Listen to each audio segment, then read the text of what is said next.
Nous allons le voir ensemble comment est-ce qu'on peut faire pour isoler certains tests et pouvoir faire exécuter seulement ce que nous souhaitons avoir. Maintenant, nous allons aborder un cas très particulier parce qu'il revient généralement dans plusieurs applications que nous développons. C'est le cas où nous allons combiner différentes méthodes et pouvoir les tester ensemble. Prenons le cas d'une simple méthode que nous allons créer maintenant. Là, je vais créer une méthode public calc. C'est une méthode tout simple qui doit prendre deux paramètres A et B. A, c'est un nombre et B étant un nombre également. L'objectif, c'est de pouvoir faire la multiplication de ces deux nombres-là. Et naturellement, nous attendons un nombre en retour. Donc, ce qu'il me reste à faire, c'est de pouvoir exécuter la multiplication de A et B pour pouvoir le retourner à travers ma méthode. Dans le cas simple, on va juste faire un return A et on va faire une multiplication par B. Mais maintenant, ce que je souhaite faire, c'est de pouvoir extraire, par exemple, ce calcul. Ça, c'est juste en tant qu'exemple, juste pour qu'on puisse avoir une idée de comment on peut gérer ce genre de cas dans une grosse application, par exemple.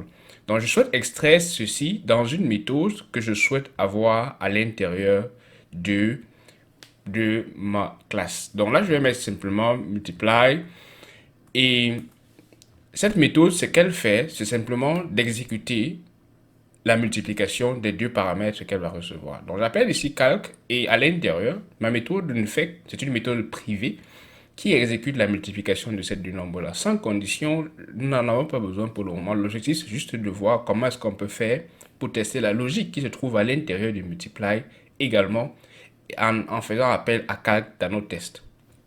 Nous allons faire simple. Ce qu'il nous faut faire dans ce cas-là, donc cela peut être avec plusieurs méthodes. Donc on peut avoir une autre méthode qui va par exemple effectuer autre chose, autre élément ici à l'intérieur. Donc on peut avoir toute une logique ici.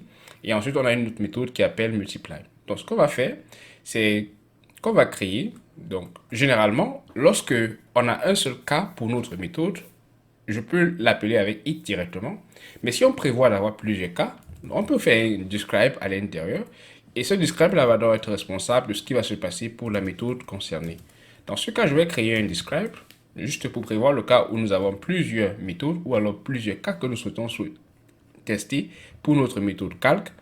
Et là, je vais mettre simplement calc qui est le nom de ma méthode. Et généralement, pour plus de lisibilité, je mets 3 points pour dire que cette méthode là prend des paramètres. Donc, à l'intérieur, donc, je vais créer un cas particulier et je vais simplement dire it should multiply two numbers correctly.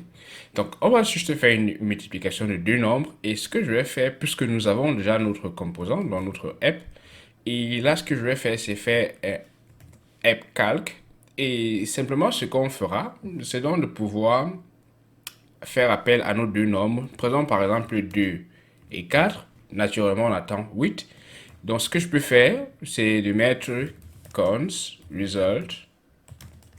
Donc, je sauvegarde le résultat de cette opération dans mon result. Et ensuite, je peux donc ajouter un expect.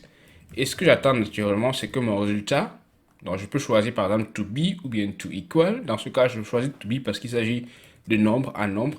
Donc, ce que je vais insérer à l'intérieur, c'est simplement le résultat de ma multiplication de 2 par 4. Donc, 8 dans ce cas.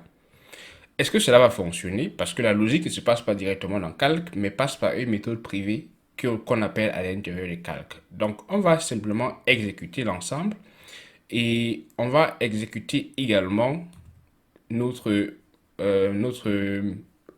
component.ts et on se rend compte que on a calt et on a should multiply two numbers correctly. Donc, si j'avais mis là par exemple, que le résultat devait être égal à 7 ou égal à 8, alors dans ce cas, on aurait vu que notre test ne va pas passer parce qu'il attend 8 dans la réponse que nous avons.